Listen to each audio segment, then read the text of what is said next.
Hai semuanya, bertemu lagi bareng Mihu di sini.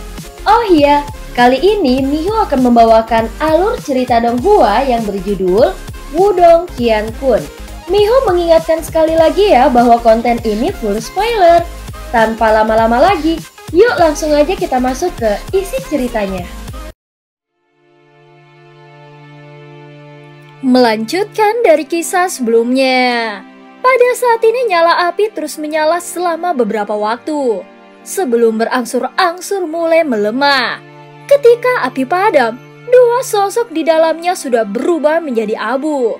Dua ahli di setengah langkah ke tahap kehidupan yang mendalam, sebenarnya langsung dibakar menjadi abu oleh arai pembakaran langit. Memang layak menjadi harta Yuan murni, namun itu menghabiskan terlalu banyak energi. Ucap Lindong mengepalkan tangannya. Harta Yuan murni ini mungkin kuat, tapi itu bukan sesuatu yang bisa digunakan siapapun. Tidak heran Ying Huan akan merasa sangat lelah setelah menggunakan sitar ponik surgawi. Pada saat ini setelah menghilangnya cahaya yang menyala, dua tas Qiankun hitam telah muncul. Jelas dua tas Qiankun ini milik dua yang bersaudara. Ketika kedua tas Qiankun terbang dan mendarat di tangannya, sebuah pikiran segera terlintas di benak Lindong saat energi mentalnya mulai masuk. Biasanya, tas Qiankun ini akan memiliki segel energi mental pemiliknya. Namun dua yang bersaudara telah mati dengan Yuan spirit mereka. Oleh karena itu, segel mereka telah terputus dan energi mental Lindong tidak terhalang ketika menjelajahi tas Qiankun ini. Pada saat ini pencarian berlanjut selama 10 menit penuh. Baru kemudian, sepotong batu giok hitam keabu-abuan muncul di tangan Lindong. Riak misterius samar-samar dipancarkan dari dalamnya. Fluktuasi ini sebenarnya mirip dengan seni bela diri yang telah dilepaskan oleh duo yang bersaudara sebelumnya. Ini adalah... Lindong memegang potongan batu giok hitam keabu-abuan ini sementara kegembiraan melintas di matanya. Dia bisa merasakan kekuatan tirani dari hukum kaisar bela diri ini. Seni bela diri seperti itu pasti telah mencapai tingkat seni bela diri surgawi. Namun duo yang bersaudara belum sepenuhnya menguasainya. Jika tidak, bahkan jika Lindong akan kesulitan mengalahkannya bahkan dengan bantuan dari kuali pembakaran langit. Ketika energi mental Lindong baru saja memasuki potongan batu giok, suara mendengung tiba-tiba terpancar dari pikirannya. Segera setelah itu semua yang ada di dalamnya menjadi hitam. Pada saat ini, pemandangan berubah menjadi ruang berbintang yang luas. Perubahan mendadak ini tidak membuat Lindong terkejut. Dia mengerti bahwa ini seharusnya menjadi jejak mental yang tertinggal di dalam potongan batu giok. Sebuah distorsi tiba-tiba muncul di ruang berbintang yang luas sementara Lindong diam-diam memfokuskan pikirannya. Sosok manusia perlahan berjalan keluar dari ruang berbintang yang terdistorsi. Pada saat itu, tampaknya seluruh ruang berbintang bergetar karena ini. Suara yang dalam dan serak yang tampaknya berasal dari zaman kuno bergema keras di dalam ruang berbintang saat seni bela diri sedang ditampilkan. Seluruh hidupku dapat dibagi menjadi 3 tahap. Pada tahap sebelumnya, aku bertarung 3.800 kali tetapi aku gagal mencapai 1 kemenangan pun. Di panggung tengah, aku bertarung dengan 5.300 pertarungan tetapi aku kalah 5.000 dari mereka. Lindong jelas sangat terkejut ketika dia mendengar kata-kata ini. Tetua ini sejujurnya agak ganas. Dia sebenarnya hanya memenangkan 300 dari lebih dari 9.000 pertempurannya. Ini benar-benar contoh teladan dari seseorang yang terus berjuang meskipun mengalami kemunduran terus-menerus. Pada tahap terakhir, aku bertarung dengan 5.000 pertempuran dan kalah 10. Pada saat ini Lindong sekali lagi tercengang ketika mendengar kata-kata tersebut. Hanya 10 kekalahan dalam 8.000 pertarungan. Bukankah kontrasnya sedikit terlalu mencolok? Kekalahan 10 ini sebelumnya jelas membuat pengalamannya terakumulasi. Dia telah menemukan kekurangannya selama pertarungannya dan terus memoles dirinya sendiri. Kemungkinan dia sudah bisa dianggap sebagai Grandmaster di tahap akhir. Dia kemungkinan adalah eksistensi puncak bahkan di antara mereka yang berada di atas. Dan tentu saja tidak banyak yang bisa mengalahkannya. Tentu saja apa yang membuat Lindong semakin penasaran adalah kekuatan absolut macam apa yang membuat tetua fanatik pertempuran ini akhirnya kalah dalam 10 pertempuran itu. Ketika aku masih hidup, orang lain menganugerahkan kepadaku gelar Kaisar Bela Diri. Aku terus mengumpulkan seni bela diri dan akhirnya menciptakan seni bela diriku sendiri. Itu disebut hukum Kaisar Bela Diri. Dalam perang dunia yang hebat, aku mengandalkan seni bela diri ini untuk membunuh 3 jenderal dan melukai seorang raja. Meskipun pada akhirnya aku jatuh, ini sudah cukup bagiku untuk berdiri dengan bangga di puncak dunia ini. Ekspresi Lindong berubah menjadi sangat serius pada saat ini dan hatinya merasa sedikit terkejut. Kaisar Bela Diri ini benar-benar seseorang yang menentang tatanan alam. Dia sebenarnya bisa mengandalkan kekuatannya sendiri untuk membunuh 3 jenderal dan melukai seorang raja dengan serius. Kemampuan ini kemungkinan dianggap sebagai yang terbaik bahkan selama zaman kuno itu. Lindong juga mengerti sedikit tentang makhluk raja yang tidak dikenal itu. Makhluk kabut hitam yang hantu tua Ventian tekan sekali lagi sebelumnya seharusnya termaksud dalam level umum. Di sisi lain yang ditekan oleh tablet batu sunyi berada di level raja. Meskipun Kaisar Bela Diri telah jatuh setelah menyelesaikan prestasi ini, kekuatannya kemungkinan telah mencapai tahap yang dapat mengejutkan seluruh dunia. Hukum Kaisar Bela Diri sulit bagi orang biasa untuk mempelajarinya. Siapapun dari generasi berikutnya yang mempelajari seni bela diri ini tidak boleh menyatakan bahwa kau telah memperoleh warisanku jika kau gagal untuk sepenuhnya menguasainya. Kalimat kuat dan rendah terakhir itu dipenuhi dengan kebanggaan. Sosok di ruang berbintang itu juga telah mencapai bagian terakhir dari tekniknya sementara kalimat terakhir ini memudar. Pada akhirnya, sebuah pukulan dilepaskan, segera seluruh ruang berbintang mulai bergemuruh dan bergetar. Bintang-bintang dari segala penjuru jatuh dari langit dan jatuh ke tanah dengan keras. Lindong menghela nafas dalam-dalam. Matanya samar-samar mengandung kejutan.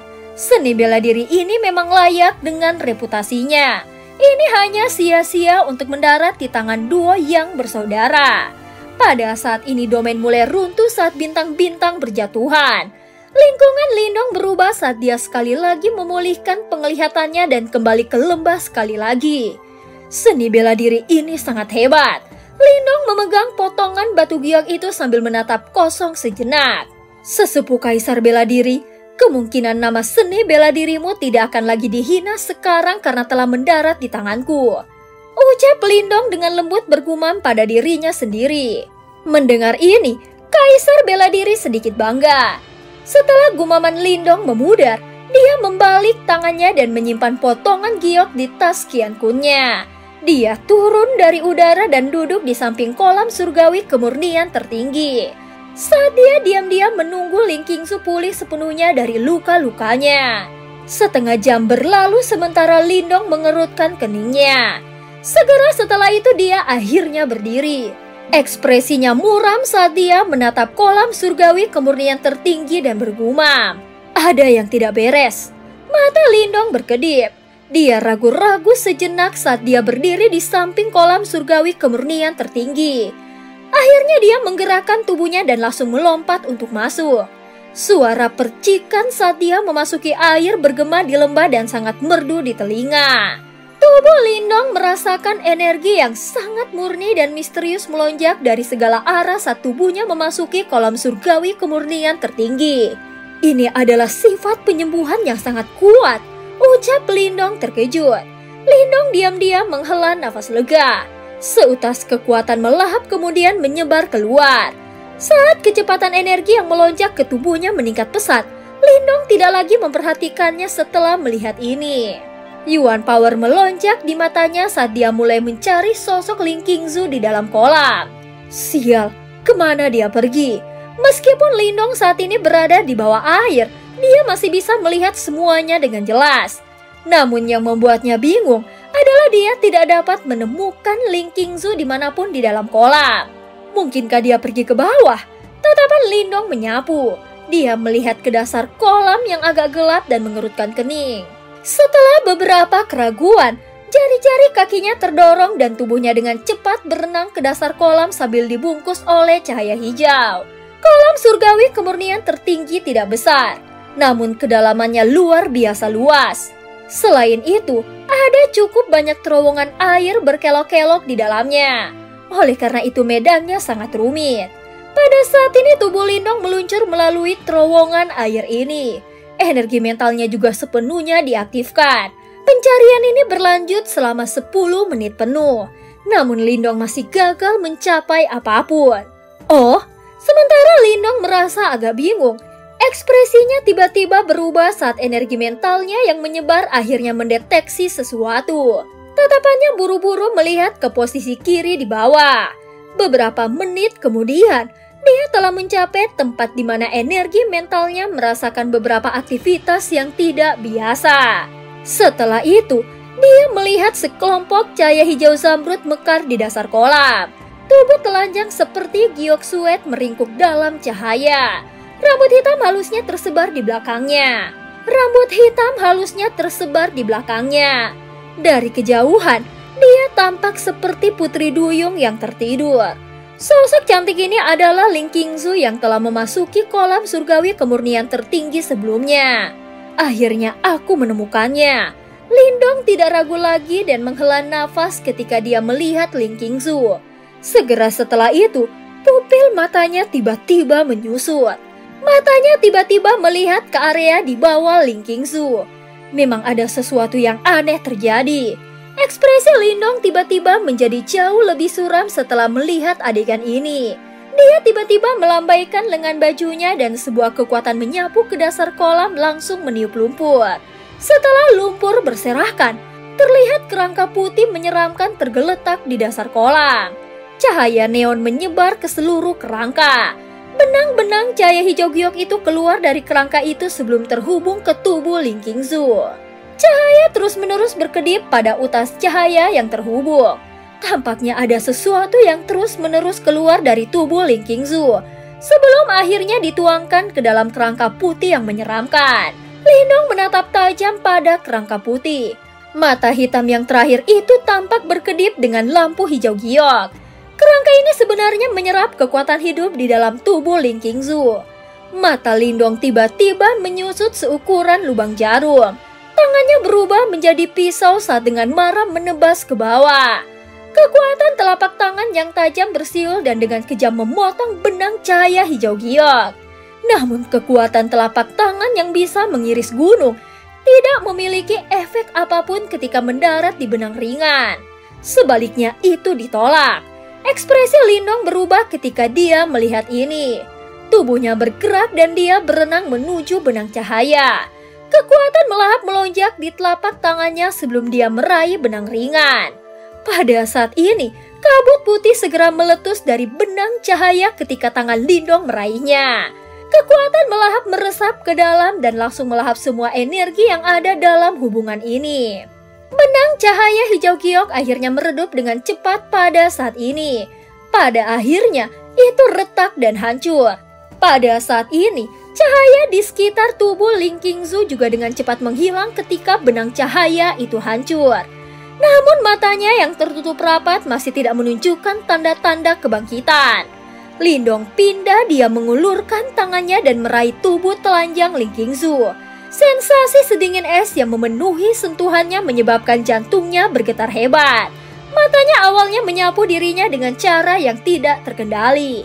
Setelah itu, dia dengan keras menarik nafas dan mengeluarkan jubah besar untuk menutupi tubuh Ling Qingzu. Pada saat ini kerangka itu benar-benar gemetar dengan cara yang aneh.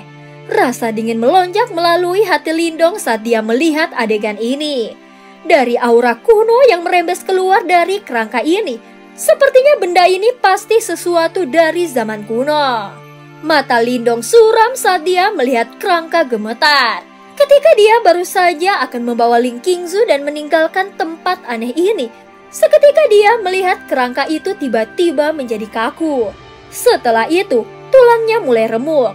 Pada akhirnya itu mengeluarkan ledakan dan berubah menjadi debu yang dengan cepat menghilang. Lindong samar-samar bisa merasakan suara yang dipenuhi dengan keengganan tak berujung yang diam-diam ditransmisikan di bawah air. Sepertinya kerangka ini akhirnya mencapai batasnya setelah bertahan sampai saat ini. Sementara Lindong diam-diam menghela nafas, cahaya hijau giok tiba-tiba menyala dan muncul di tempat kerangka itu menghilang. Dengan suara, dia bergegas melewati dasar kolam dan berlari menuju Lindong. Lindong hati-hati menyaksikan cahaya hijau giok yang bergegas. Setelah itu, dia menemukan bahwa ini sepertinya adalah lambang cahaya roh yang sangat misterius. Dia bisa merasakan riak yang sangat agung dari lambang cahaya ini. Ini adalah emblem roh. Mata Lindong menyusut saat dia bergumam. Yang disebut emblem roh adalah intisari dari seorang praktisi yang sangat kuat yang telah ditinggalkan. Itu bisa dianggap sebagai harta mistik yang sangat langka dan berharga. Surowu telah mencapai pencapaiannya saat ini karena emblem roh yang dia peroleh dari alam kuno saat itu. Melihat ini, Lindong hendak bergerak dan meraihnya, tetapi cahaya hijau giok menghindarinya. Akhirnya itu langsung memasuki tubuh Ling Qingzu di depan matanya yang terdiam. Sepertinya itu tidak menyukaiku, ucap Lindong mengejek dirinya sendiri dan menggelengkan kepalanya. Peluang besar seperti itu selalu melewatinya. Pada saat ini ketika dia baru saja akan memeluk Ling Qingzu dan pergi, dia merasakan orang yang ada di pelukannya bergerak sedikit. Setelah itu dia menundukkan kepalanya dan melihat sepasang mata Ling Qingzu yang telah terbuka. Lindong merasa sedikit malu di hatinya. Meskipun perbuatan tidak masuk akal telah terjadi di antara mereka berdua, itu terjadi karena Ling Qingzu jatuh ke dalam perangkap. Namun sekarang, mereka berdua jelas benar-benar tersadar. Lepaskan aku. Ling Qingzu juga mendeteksi sedikit perubahan pada Lindong. Ling Qingzu saat ini jelas-jelas sangat marah dan ingin melepaskan tangan Lindong. Namun Lindong benar-benar mengabaikan perjuangan kerasnya. Kedua lengannya seperti tang besi yang dengan kuat memeluk sosok cantik di pelukannya. Lindong, kau meminta kematian. Sementara hati Lindong tersenyum, suara wanita dalam pelukannya tiba-tiba menjadi dingin. Ekspresi Lindong juga sedikit berubah saat melihat ini. Meskipun dia telah berhasil menyebabkan Ling Qingzu tidak dapat melawannya, ini hanya karena yang terakhir panik. Mengingat kekuatan yang terakhir, jika dia benar-benar tenang, Lindong pasti tidak akan bisa berbuat banyak. Prediksi Lindong benar. Setelah Ling Qingzu tenang, fluktuasi yang luar biasa hebat tiba-tiba menyebar dari tubuhnya. Sebuah kekuatan besar terbentang dan ini membuat Ling Qingzu melarikan diri dari kendali Lindong.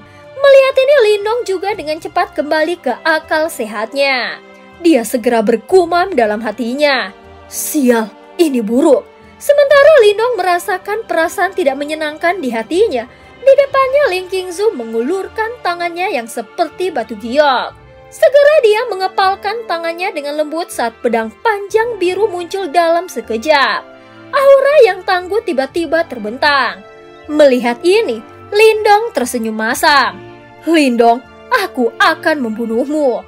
Suara Ling Qingzu yang mengandung rasa malu dan amarah di tengah kedinginan ditransmisikan dari belakang.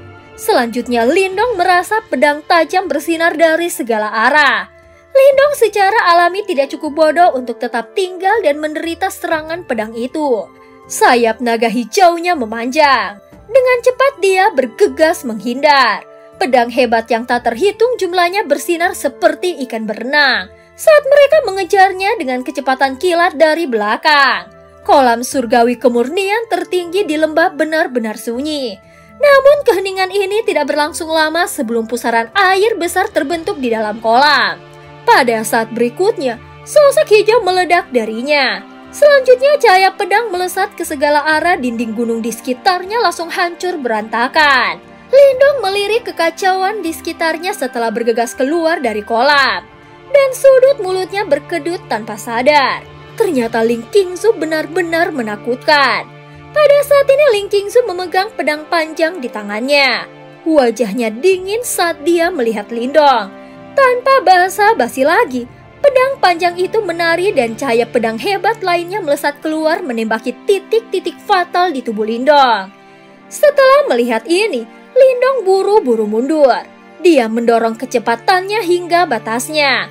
Dia terus-menerus menghindari serangan Ling Qingzu. "Hei, aku turun untuk menyelamatkanmu. Apakah kau harus begitu ganas?" Lindong buru-buru berkata sambil menghindar. "Jika aku tidak turun, hidupmu akan tersedot oleh benda itu. Aku mengkhawatirkanmu." Ling Qingzu menggertakkan giginya yang seputih mutiara dan dengan dingin berkata, "Apa hubungannya ini dengan tindakan tidak sopanmu?" Segera pedangnya menebas lagi dan dengan marah menyerang Lindong. Cahaya pedang tiba dalam sekejap. Namun Ling Qingzu akhirnya mengatupkan giginya saat akan mendarat di tubuh Lindong. Jarinya yang halus seperti batu giok mendorong ke depan. Dan cahaya pedang itu sedikit menggeser arahnya. Setelah itu dia melewati tubuh Lindong dan dengan kejam menebas ke bawah. Langsung memotong bekas luka besar di tanah. Melihat ini, Lindong menghela nafas lega ketika cahaya pedang meleset. "Apakah kau sudah selesai melampiaskan amarahmu?" tanya Lindong. Sebuah suara gemuruh keras tiba-tiba ditransmisikan dari jarak dekat setelah suara Lindong memudar. Setelah itu ular monster berkepala 3 yang telah dialihkan sebelumnya sekali lagi mendesis saat dia menyerang lembah dengan air. Matanya segera dipenuhi dengan niat membunuh yang kejam saat melihat dua individu di lembah. Lindong menyaksikan kembalinya ular monster ini dan baru saja akan menyerang, tetapi sesosok melintas sudah melewatinya. Lindong tercengang saat dia melihat pedang tajam yang tak terhitung jumlahnya bersinar keluar dari pedang Ling Qingzu. Tampaknya menutupi langit saat mereka memamerkan ular monster dari segala arah. Ular monster berkepala 3 mengeluarkan pekikan tajam dan menyedihkan saat menghadapi serangan Ling Qingzu yang tanpa ampun ini. Banyak bekas luka berdarah dengan cepat muncul di tubuhnya yang besar. Segera setelah itu, ular monster yang memiliki kekuatan yang sebanding dengan Lekian telah terpotong-potong. Di udara, Lindong menatap kosong pada adegan ini. Dia menatap pada nasib buruk yang tak tertandingi dari monster ular. Sebelum sekali lagi melihat wajah Ling Qingzu saat rasa es perlahan mulai menarik diri darinya. Untuk sesaat, kulit kepalanya terasa agak mati rasa. Wanita ini jelas sangat kejam ketika dia marah. Dan cerita pun berakhir. Terima kasih udah dengerin Mihu dari awal sampai akhir ya. Jangan lupa untuk like dan subscribe. Sampai jumpa.